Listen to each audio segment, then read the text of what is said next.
ಕಾಂಗ್ರೆಸ್ ಪಕ್ಷದ ಅಭ್ಯರ್ಥಿಯಾಗಿ ಶ್ರೀ ರಾಜಶೇಖರ್ ಹಿಟ್ನಾಳ್ ಅವರ ಪರವಾಗಿ 8 ವಿಧಾನಸಭಾ ಕ್ಷೇತ್ರದ ಕಾಂಗ್ರೆಸ್ ಪಕ್ಷದ ಮುಖಂಡರುಗಳು, ಹಾಲಿ ಶಾಸಕರು, ಮಾಜಿ ಶಾಸಕರು ನಾವೆಲ್ಲ ಇವತ್ತು ಸೇರಿಕೊಂಡು ಪ್ರಾಥಮಿಕವಾಗಿ 4ನೇ ತಾರೀಕಿನ ದಿವಸ ನಾಮಪತ್ರ ಸಲ್ಲಿಕೆ ಮಾಡ್ತಕ್ಕಂಥ ಸಂದರ್ಭದಲ್ಲಿ ಏನೇನು ಕಾರ್ಯಕ್ರಮಗಳು ಮಾಡಬೇಕಂತೇಳಿ ಇವತ್ತು ಆ ಹಿನ್ನೆಲೆಯಲ್ಲಿ ಇವತ್ತು ಚರ್ಚೆ ನಾವು ಮಾಡಿದ್ವಿ. ಅಷ್ಟು ಇವತ್ತಿನ ಕಾರ್ಯಕ್ರಮ. ಖಂಡಿತ ಅದು ತಮ್ಗೆಲ್ಲರಿಗೂ ಗೊತ್ತಿರ್ತದೆ ನೋಡಿ. ಸ್ಕ್ರೀನ್ ಬಿಹ್ಯಾಂಡ್ ಏನಿದೆ, ಈಗ ಈ ನೋಟ ಅಂತೇಳಿ ಏನು ಪ್ರಾರಂಭ ಮಾಡಿರ್ತಾರೆ. ಈಗ ನಾನದು ಸತ್ಯವಾಗಿ ಹೇಳಿದ್ರೆ ಒಂಥರ ಕಹಿ ಆಗುತ್ತೆ.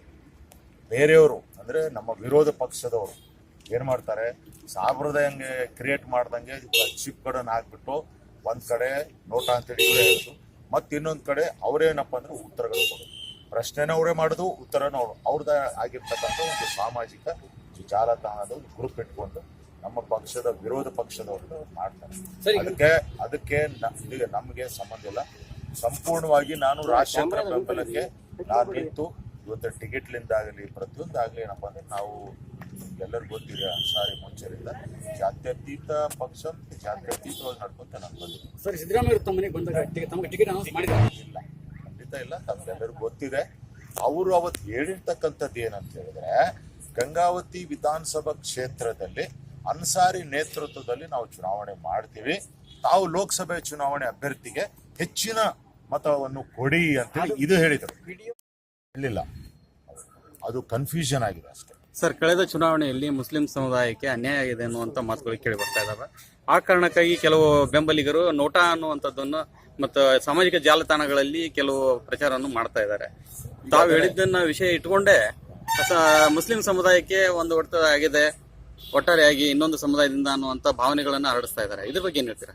ಈಗ ನಾವು ಒಟ್ಟಾರಾಗಿ ನಾವು ಇಡೀ ನಮ್ಮ ಭಾರತ ದೇಶದ ಒಂದು ರಾಜಕೀಯ ನಾವು ನೋಡಿದರೆ, ಈ ನಮ್ಮ ಹಳ್ಳಿಯಿಂದ ಹಿಡಿದು ದಿಲ್ಲಿವರೆಗೆ ಇವತ್ತು ಮುಸ್ಲಿಂ ಸಮುದಾಯಕ್ಕೆ ಸಂಪೂರ್ಣವಾಗಿ ರಾಜಕೀಯ ರಂಗದಲ್ಲಿ ನಮ್ಗೆ ಅನ್ಯಾಯ ಆಗ್ಕೊಂತಾನೆ ಬಂದಿದೆ. ಅದು ಹೊಸದೇನಲ್ಲ, 1947ಲಿಂದ ಹಿಸ್ಟ್ರಿ ಇದೆ. ಅದ್ರ ಬಗ್ಗೆ ಈಗ ನಾವು ಸುಮ್ಮನೆ ಚರ್ಚೆ ಮಾಡ್ಕೊಂತ ಹೋದ್ರೆ ಅದು ಆಗಿದೆ, ಅನ್ಯಾಯ ಆಗಿದೆ. ಆ ಮುಂದಿನ ದಿನಗಳಲ್ಲಿ ಆ ಪರಮಾತ್ಮ ಹೆಂಗ್ ಸರಿಪಡಿಸ್ತಾನೆ ದೇವ್ರಿಗೆ ಗೊತ್ತು. ಆದರೆ ನಮ್ಮ ಮುಂದೆ ಈಗಿರ್ತಕ್ಕಂಥದ್ದು ಲೋಕಸಭೆ ಚುನಾವಣೆ.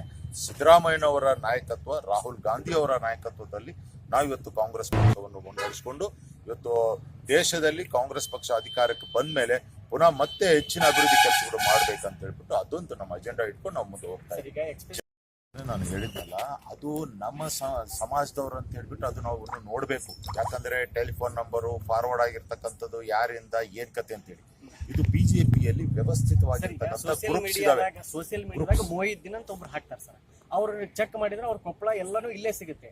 ನಾವು ಇವತ್ತು ಯಾವುದೇ ಕಾರ್ಯಕ್ಕೂ ನಾನು ಈಗ ಹೇಳಿದ್ನಲ್ಲ, ಈಗ ಇಡೀ ಭಾರತ ದೇಶಾದ್ಯಂತ ನಾವು ನೋಡಿದ್ರೆ ನಮ್ಗೆ ಅನ್ಯಾಯ ಆಗಿರ್ತದೆ. ಆ ಮುಸ್ಲಿಂ ಸಮುದಾಯದ ಪ್ರತಿಯೊಂದು ವ್ಯಕ್ತಿಗೆ ಏನಪ್ಪಾ ಅಂದ್ರೆ ವಿದ್ಯಾವಂತರಿಗೆ ಎಲ್ಲರಿಗೆ ಅದು ನೋಡಿದ ಮೇಲೆ ನಮ್ಗೆ ಅನ್ಯಾಯ ಆಗಿದೆಲ್ಲಪ್ಪ. ಇಷ್ಟು ಪರ್ಸೆಂಟ್ ನಾವು ಮುಸ್ಲಿಂ ಇದ್ರೂ ಸಹಿತ ಒಂದು ವ್ಯಕ್ತಿ ನಮ್ಗೆ ಏನಪ್ಪಾ ಅಂತ ಹೇಳಿದ್ರೆ ಇವತ್ತು ಗೆಲ್ಲಲಿಕ್ಕೆ ಸಾಧ್ಯ ಆಗೋದಿಲ್ಲ. ಏನಾದ್ರೆ ಸುಮ್ಮನೆ ಯಾವುದೋ ಒಂದು ಜಾತಿ ತಗಾದೆ ತೆಗೆದು ಮಾಡ್ತಾರಂತೆ ಕೆಲವರು ತಮ್ಮ ಮನಸ್ಸಿನ ಆಳುಗಳು ತೋಳ್ಕೊಂಡಿರ್ತಾರೆ. ಬಟ್ ಅದಕ್ಕೆ ಏನು ಸರಿ ಹೋಗುತ್ತೆ. ಖಂಡಿತ ನೋಡಿ, ಅನ್ಸಾರಿ ಇವತ್ತು ನಾನು ಕಾಂಗ್ರೆಸ್ ಪಕ್ಷ ಮತ್ತು ಕಾಂಗ್ರೆಸ್ ಪಕ್ಷದ ಅಭ್ಯರ್ಥಿ ಮತ್ತು ಸಿದ್ದರಾಮಯ್ಯನವರು ಅವ್ರ ಜೊತೆಗೆ ನಾನು ಹೋಗ್ತಾ ಇದ್ದೀನಿ. ಸರಿ, ಸ್ಪಷ್ಟಪಡ್ತೀನಿ. ಮುಸ್ಲಿಮರಿಗೆ ಅನ್ಯಾಯ ಆಗ್ತಾ ಇದೆ ಅಂತ ಹೇಳಿದ್ರೆ ಅದೇನು ಕಾಂಗ್ರೆಸ್ ಅಲ್ಲಿನೋ ಅಥವಾ? ನಾನು ಹೇಳಿದ್ನಲ್ಲ, ಇವತ್ತು ಕಾಂಗ್ರೆಸ್ನಲ್ಲಿ ಅಂತೇಳಿ ಎಲ್ಲ, JDS ನಲ್ಲಿ ಅಂತೇಳಿ, ಬಿಜೆಪಿನಲ್ಲ, ರಾಜಕೀಯ ಪಕ್ಷಗಳು ಎಲ್ಲವೂ ಸೇರ್ಕೊಂಡು ಏನಪ್ಪ ಅಂದ್ರೆ ಇವತ್ತು ಮುಸ್ಲಿಂ ಸಮಾಜಕ್ಕೆ ಏನಪ್ಪ ಅಂದ್ರೆ ನಮಗೆ ಬಹಳಷ್ಟು, including Congress, not only Congress ಅರ್ಥ ಆಯ್ತಲ್ಲ. JDS ಆಗಲಿ, ಪ್ರಾದೇಶಿಕ ಪಕ್ಷ ಆಗಲಿ, ಬಿಜೆಪಿ ಯಾವುದೇ ಆಗಲಿ, ಇವತ್ತು ಏನ್ ಮಾಡ್ತಾರೆ, ಟಿಕೆಟ್ ಕೊಟ್ಟು ನಿಂತ್ರೆ ಅದಕ್ಕೆ ಸೋಲ್ಸ್ತಕ್ಕಂಥ ಕೆಲಸ ಮಾಡ್ತಾರೆ. ಟಿಕೆಟ್ ತೊಗೊಳಕ್ ಹೋದ್ರೆ ಟಿಕೆಟ್ ತೊಗೊಳಕ್ ಕೊಡೋದಿಲ್ಲ. ಯಾವುದೇ ಒಂದು ನೆಗೆಟಿವ್ ಪಾಯಿಂಟ್ಸ್ ಹೇಳ್ತಿರ್ತಾರೆ. ಇದು ನಡ್ಕೊಂತ ಬಂದಿದೆ. ಈಗ ನಮ್ಮ ಮುಂದೆ ಇರ್ತಕ್ಕಂಥ ಪ್ರಶ್ನೆ ಈಗ ಇದು ಅಲ್ಲ.